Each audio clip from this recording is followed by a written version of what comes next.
Hey everyone, welcome into a brand new once a month show that's going to bring you even more team coverage. This is Mammoth Monthly, and I'm your host, Catherine Bogart. At the start of each month, we're going to take a look at everything going on within the organization, from community initiatives to updates. We'll speak with management, players, coaches, and have reoccurring guests. We cannot wait to share even more about your favorite NHL team. We are so excited for Mammoth Monthly to join the already strong lineup of podcasts within Utah's organization, from Nashcast to Mammoth Daily. When we were planning on who the inaugural guest should be, there was one name that was immediately at the top of our list: President of Hockey Operations for the Utah Mammoth, Chris Armstrong. It's been a very busy few months for the team, both on and off the ice. Chris is the best person to break down everything that's been going on around the organization. Let's dive into my conversation with Chris Armstrong at the Utah Mammoth Practice and Training Facility. Catherine Bogart alongside President of Hockey Operations, Chris Armstrong. Chris, we had to have you as the first guest for Mammoth Monthly to kick things off the right way. So thank you for joining us on the podcast. You're very kind. I'm happy to be here. It's exciting. There's been so many exciting things going on with the Utah Mammoth here, year two in Utah. One of the most important ones is the new practice facility we're sitting in right now, the new home of the Mammoth. Yeah. From these first few months, what has the impact been for the players, coaches, staff being in this permanent home? Well, I think, first of all, thank you to Ryan and Ashley for giving us the opportunity to have a facility like this and to build it for the team in an incredible time frame of only 13 months. And our partners at Layton and Babcock and Ezra Lee and our colleagues internally at SEG, Jamie Galeo, McKinley, Jim Olson, they've all just done this gargantuan, unthinkable effort to bring this to life in an incredibly short time frame. And so first, thank you to all those people for making this possible. I think it's the energy that it's created for us since day one, since the players walked in here for the first time and saw it come to life. They were here for the groundbreaking. They were here for a walkthrough at the end of last season, and now to walk in and see it finished, right? Yeah. We're still adding and finishing a lot of different things, but just to see the energy and excitement that they know they have arguably the best facility in the NHL. They have every resource at their disposal to be the best hockey players that they can be. They have spaces to build camaraderie and to bond as a group, to grow as a group together. I think that's just highly motivating for them, and that's been fun to see, and how excited they are to show out-of-town guests and bring their kids, and that's what you don't build it with that in mind, right? But when you start to see those things happening and you start to see everybody enjoying it as much as they are, that's really the payoff. Ryan did say he wanted the players to practically live in this facility, and bringing their family members really shows that they are comfortable here. Absolutely. Another part of this facility, though, is helping them stay sharp. You touched on it. It's a very long 82-game season to begin with, but make it condensed with an Olympic year. Players are playing almost every other day. For sure. How have those resources for recovery really helped the players in these first few months, especially with a heavy road schedule? I think it's incredibly important, and I think the fact that the facility is so inviting to them, that they want to be here, it increases the likelihood and the probability that they're going to take advantage of the tools that they have here to do that. And I think our focus on wellness and recovery, which was part of, in addition to things like the flow of the facility and other areas, wellness and recovery was a really high point of emphasis for us, because we knew that the season was going to be very compressed and a grind, and that's not going to change in subsequent seasons, especially now that the Olympics are back in the rotation with NHL players, which is exciting and huge for the game. But we also know that our opportunities to practice, our opportunities to train are limited based on that balance between performance and recovery. And so making sure we had the resources, everything from the culinary program and a nutrition point of view, right down to diagnostic tools, and then also wellness and recovery equipment, was very important to give the players the opportunity that when we are not practicing or unable to practice, that they can still make the most of a day in the facility. Refuel, recharge, replenish, and be ready to go. So I think, certainly we've seen them take advantage of it so far, which is exciting, because you build all this stuff and you get all these toys and you hope that everyone uses them. You can't force them to use them, but I think credit to our performance staff and our medical staff for making those choices of what we needed and what would get utilized based on their knowledge and understanding of our players, but also the psyche of a player in general, has really paid off. The guys are really taking advantage of those tools. There's a lot of spaces in here. I'm going to put you on the spot. Yeah. What would be your favorite spot in the current practice facility? I think it's the player lounge. Because it is always very satisfying to see the guys enjoying themselves together, especially at that big long table, which was the design was really important to Ryan, that had a sort of high-end residential feel to it, a place that they would want to be when they didn't need to be there, to spend time, to bond, to build, to laugh.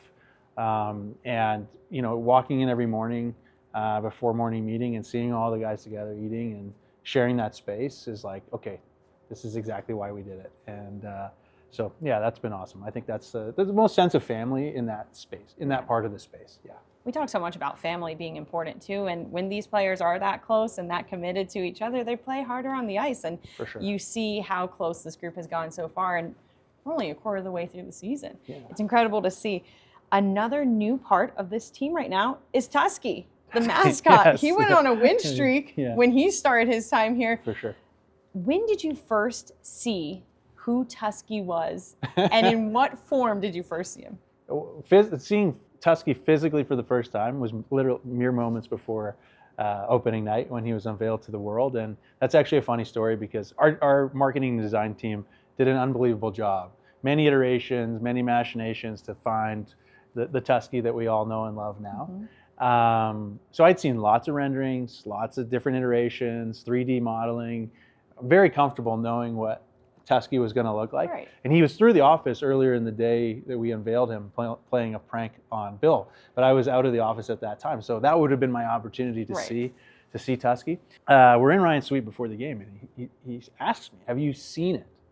And I said, like, physically in front of me? No, I haven't laid eyes on it in person yet. But our team's done an amazing job. We've been involved at every step of the way. I've seen like all of the visual representations and imagery and from the photo shoot and everything, but I haven't physically had Tusky in front of me yet. He's like, well, don't you think we should see it? And I said, well, I can't argue with that. So we go on a mission to find Tusky in the locker room, but we needed to make sure, because Ryan's kids were with us, so we needed to make sure that Tusky was in full form, because you don't want to break that fourth wall, if you will.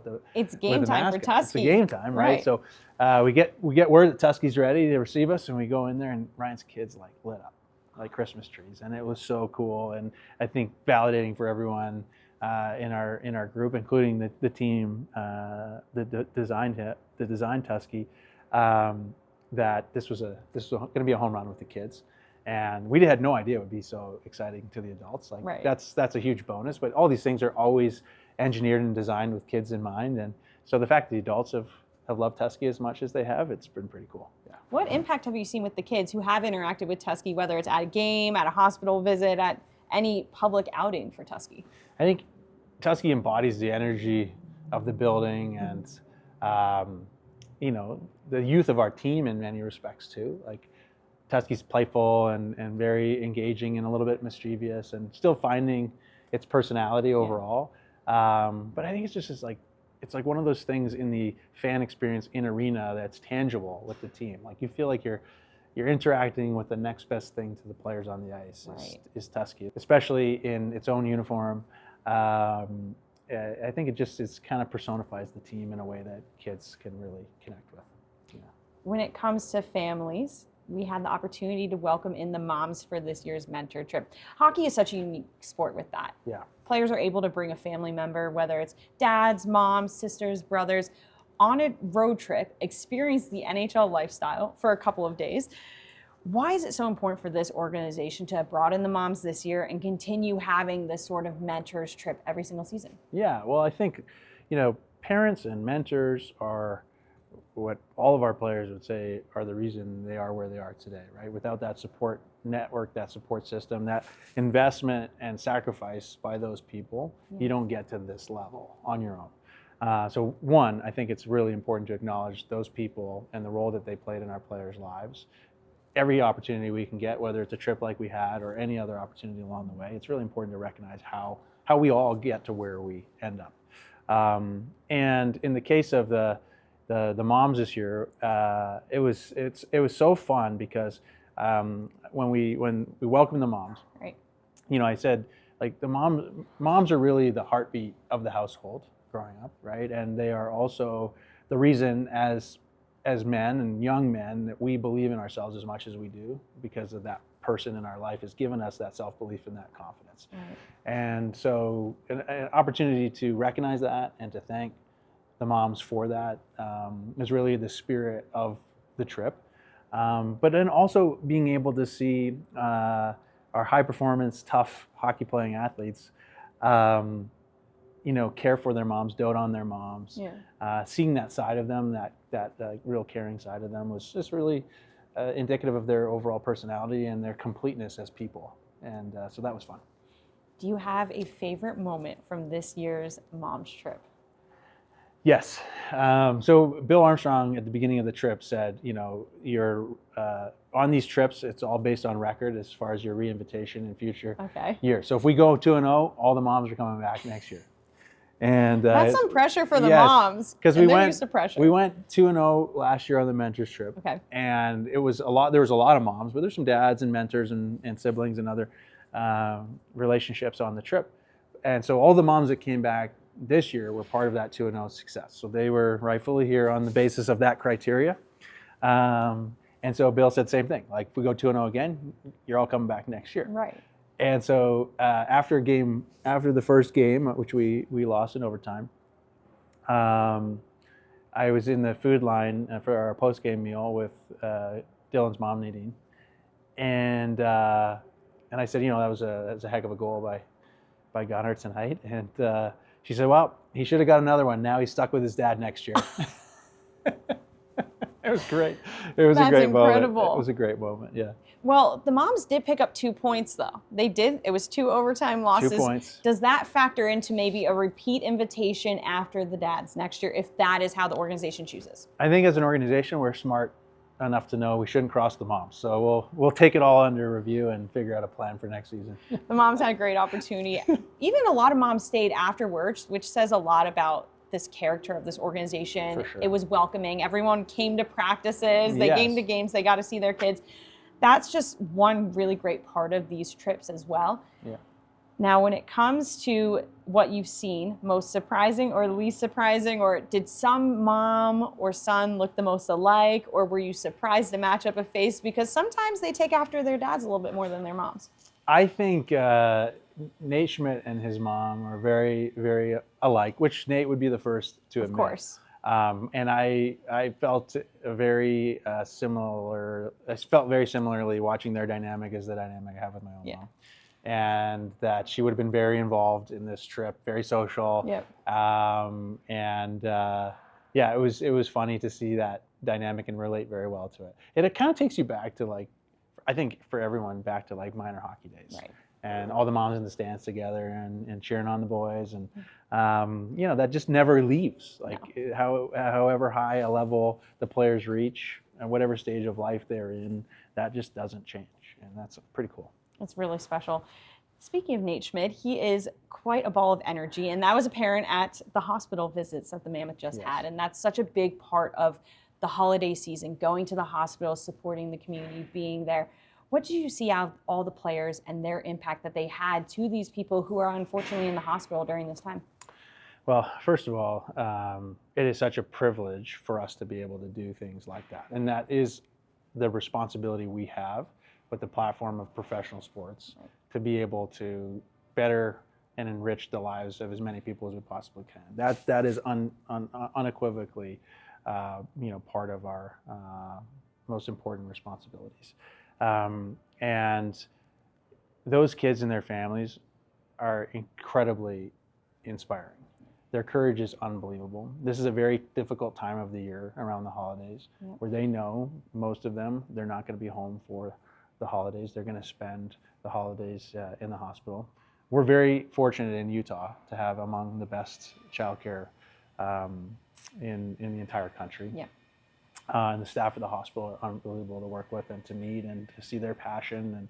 And but just the resilience. This is like we talk about on a day-to-day basis around the team. Resilience being, one of the core attributes of a successful team. And like you cannot have more resilience than a sick child or the family of a sick child. And seeing the joy and happiness that our players and Tusky were able to bring to those kids at a time of year like this, especially, was very moving. It was a heavy day. But a good reminder of the responsibility we have. That's only one way that this team supports the community, showing up in the hospitals, being there in those tough moments. Another way is through education, not only of the sport, but of the history of the Mammoth. And one way that the team has done that is embracing a museum tour throughout Utah, getting the community involved, not only supporting museums, but learning that there are multiple species of mammoth here in Utah. 100%. What have you seen from those museum visits and the impact it's having in educating about the history of this franchise's main focus? Well, at least personally, I operate with the idea that education is really the universal equalizer, right? It's the gateway for everybody to find opportunity and to reach their potential. And so I think anything we can do as an organization, and especially that's important from the standpoint of the SCG Foundation, to focus on education and to make that a point of emphasis for us. I think we're extremely fortunate that we were able to find, through the help of our fans, a name that has a natural history connection to the state in which we play, and to be able to tell that story and even learn ourselves more about that history and the origin of our name, because we're still so early in building the story around our brand and what the Utah Mammoth is, and our fans are certainly helping to do that. But it's fun to discover all of these new and different things that we can maybe use as connective tissue in the brand that we're building, right? And some of the storytelling that we will unveil later on. And so being able to go through that education process with our fans and with our young fans is neat for us as well. Right. Certainly we knew of the history of the Mammoth in Utah when we proposed the name as a potential consideration, but it is way deeper than we ever could have imagined or realized, and it just makes it feel even more right that we landed, that our fans chose that name for us. You even have a goaltender who's all bought in on the Mammoth. Yes. Karel Vejmelka is a huge fan of fossils and dinosaurs and mammoth. What has it been like seeing him light up with the discovery of the historical side of this brand? I think it's amazing. It speaks to the big kid in him. I can probably picture in my mind the books and toys that he had as a child, what the subject matter was, and I think it's great for him to be able to show that side of his personality to our fans, and it's very relatable, especially to our young fans, but then like the kids and all of us as well. Like, who didn't love dinosaurs growing up? And so now that he gets this additional layer or connection to the team because of his own personal affinity for prehistoric things, that's pretty neat. He did look a fossil. Right, he did look a fossil. He knows how to verify the what do you say, the authenticity of a fossil. Yeah. So that might be a post-hockey career choice for Karel. We will see in the future. We hope it's many years in the future after Vezina trophies and Stanley Cups here with us. We love that. Off the ice, what's one thing that excites you about what's coming up with the Utah Mammoth organization? I think our ability to continue to impact the community, not the least of which is opening our doors to the public here at our practice facility, which we hope to do early in the new year, and start to invite people not only to watch practice and see their heroes on the ice, but to get on the ice themselves and to sort of continue to develop that youth hockey infrastructure, adult hockey infrastructure, and just have this really feel like the home of hockey in Utah. And we say that very humbly and respectfully because there is a history for hockey here. Right. But we hope our facility can be a lightning rod for that next phase of growth, and that when people are here, they feel a close connection to the team. I love that. Chris, we cannot take any more of your time. It is a game day as we tape this episode. So thank you so much for your time and shining a light on all the things that have been happening this season so far. I appreciate it. Honored to be your first guest. Thank you. Thanks.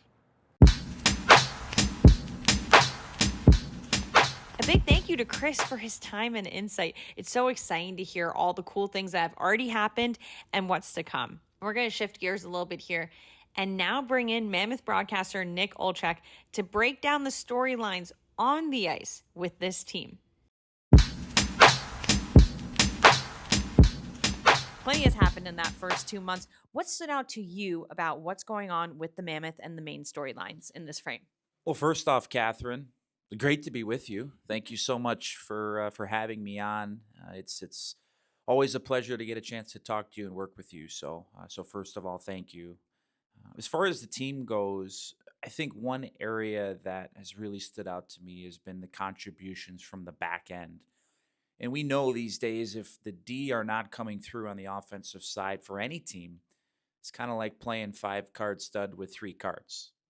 It's not going to be a very successful time, especially offensively. So whether it's been Sergachev or Nick DeSimone coming through with a couple of big goals, one being a game winner this year. Nate Schmidt had a really good run. One of the reasons why he was brought in, not just the leadership and the enthusiasm in the room, but a guy that can contribute offensively. But when the defensemen are getting involved, you keep plays alive in the offensive zone. You turn 2-on-2 rushes into 3-on-2 rushes. Takes your team's offensive game to the next level. And through the first 26 games, D-men had points in 24 of those. So continue to get those guys involved as the season goes on. But I think if you're looking for positives here in the early going, the D-men have been very much at the forefront of Utah's offensive game. They've been a huge part of it. And this team, you mentioned it, bringing in some key guys this offseason. In this first stretch, this first quarter of the regular season, how have you seen the Utah Mammoth take a step on the ice compared to the inaugural season? Let me take you on a little bit of a tangent here and focus on one guy in particular who I think has had a lot of ups this season, and that's Logan Cooley. He had that incredible 4-goal game at home. Fans were throwing their hats. Mammoth Nation was. When he scored his 4th, I think I saw a couple toupees go on the ice as well, because that's usually what you're supposed to throw when there's a fourth goal after your hat is gone. But in that stretch before the 4 goals, he only had 1 goal in 11 games. And with youth comes volatility. There's going to be ups and downs. But credit to him, his 200-foot game, his compete level, his battle, his competitive level, it never wavered. It never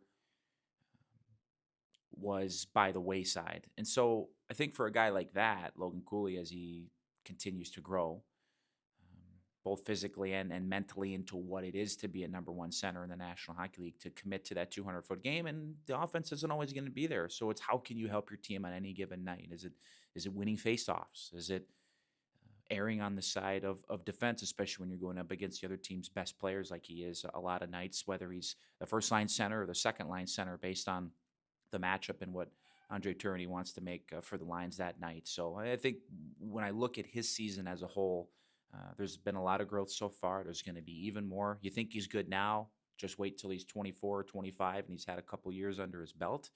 But that's the kind of guy, I think that's a microcosm of this team. Young, a ton of skill, has grown, and the best news is there's still a lot more growth to come. That's something that's been a huge point from management, from coaches, that this young core got another year of experience last year, but now they have a chance to keep growing with some additional veterans brought in to help strengthen the whole group here. Right now, start of December, there's quite a few games, 13 before the holiday break in a very short period of time. So it's been a busy, condensed schedule. What does the team want to focus on in this upcoming month, especially this next stretch of games? So you're saying I can send in my Christmas wishes a little early? Is that what You could potentially. Okay, well, I'm going to put mine in right now. I'm going to write a letter to St. Nick and ask him, can we please get the power play going? And look, the thing is throughout the course of 82 games, the power play, the penalty kill, it's going to struggle, no matter what team you are in the National Hockey League. And while the power play has had a really tough last month, the PK in the month of November was the best in the league. So you got to give a ton of credit to that side of special teams too. So whether it's perhaps changing of some personnel, maybe trying to move guys around into some different spots, because, take, for example, a guy like Dylan Guenther. We know he loves that left faceoff circle, but now for as many power play goals as he scored last year, the other team's penalty kill, they're pre-scouting too. And so he's the guy that's circled in a thick red marker before the game starts to let all the penalty killers know, hey, he likes to hang out there. So, maybe you move him into the bumper. Maybe you move him a little bit into a different spot just to give a different look, and maybe you open up something for him.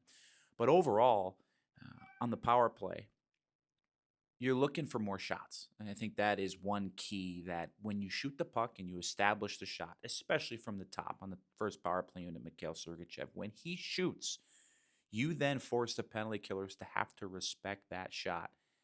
And they're going to stay in the shooting lane because they know you're a threat to shoot. And when they stay in the shooting lane, what does that do, CB? Opens up the passing lanes, right? And that's where you're going to be able to get cute and look for your one-timers to flank. And then maybe if it's Sergachev to Keller out on the side, he's able to bump it to the middle for either Gunther or Schmaltz. So I just think sometimes when you're going through struggles, especially on the power play, simplification is the best. And it's not becoming a robot. It's not just throwing it around. It's making hard plays, quick plays, but also not being afraid to shoot the puck.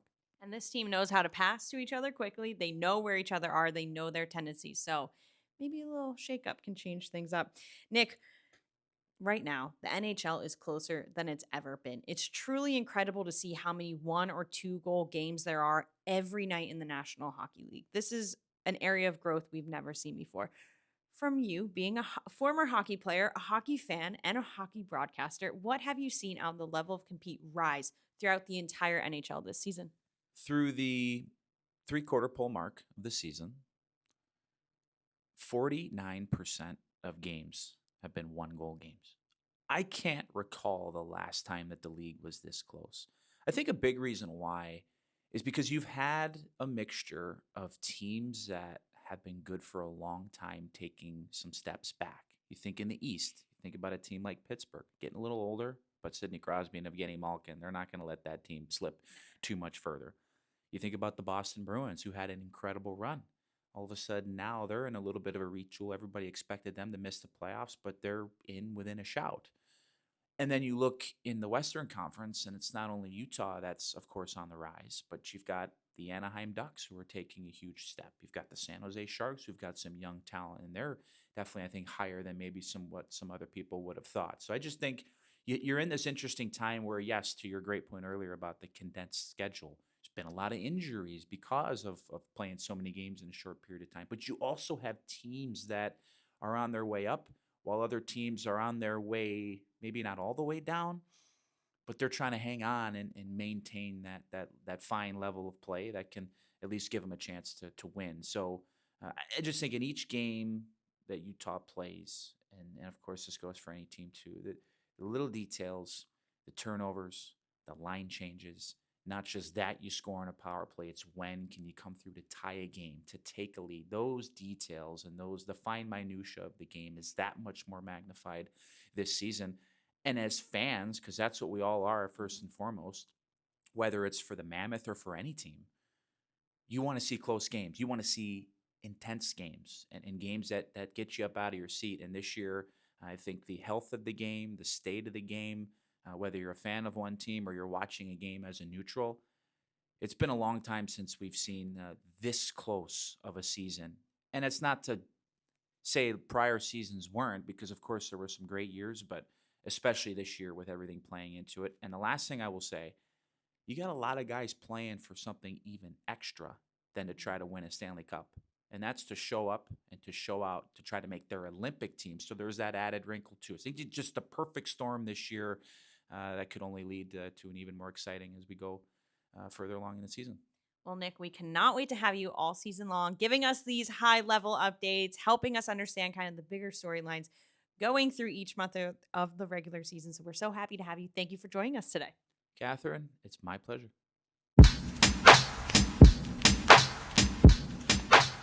That's all the time we have for your first episode of Mammoth Monthly. Thank you so much for tuning in. We'll have even more guests, fun storylines, and segments coming up, so make sure you stay tuned.